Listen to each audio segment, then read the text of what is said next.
Walaupun Malaysia terletak di luar lingkaran api Pasifik, negara kita tetap terdedah kepada gegaran akibat gempa bumi besar yang berlaku di Indonesia dan Filipina serta kejadian gempa bumi tempatan berskala kecil, khususnya di Sabah dan Sarawak dan beberapa kawasan di semenanjung Malaysia.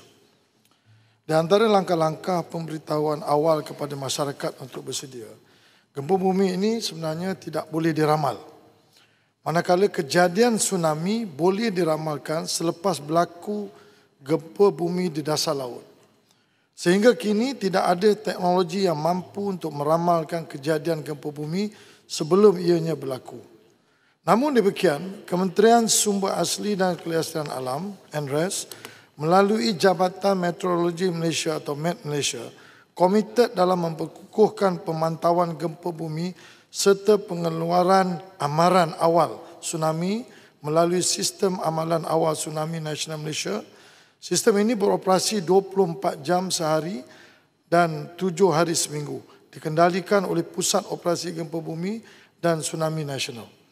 Maklumat gempa dan juga amaran awal tsunami dikeluarkan dalam tempoh 5 minit bila dia berlaku selepas pengesahan disalurkan kepada agensi berkaitan dan orang awam melalui berbagai saluran komunikasi.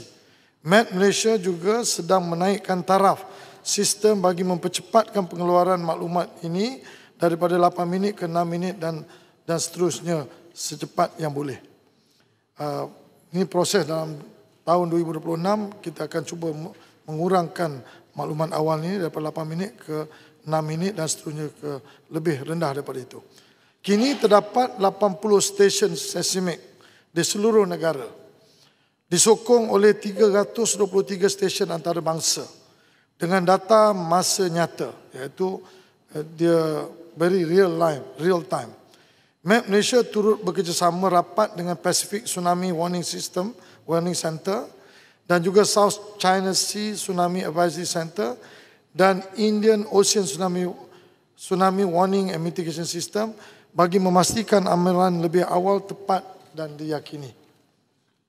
Bagi soalan seterusnya ialah tindakan pencegahan bagi mengawal gempa bumi ini ialah antara usaha berterusan yang dijalankan oleh kementerian melalui MET Malaysia dan juga Jabatan Mineral dan Geosains Malaysia JMG bagi mengurangkan risiko bencana termasuk gempa bumi adalah seperti berikut: menjalankan program kesedaran awam dan latihan simulasi gempa serta tsunami bersama komuniti setempat dan agensi responden dan penyelamat.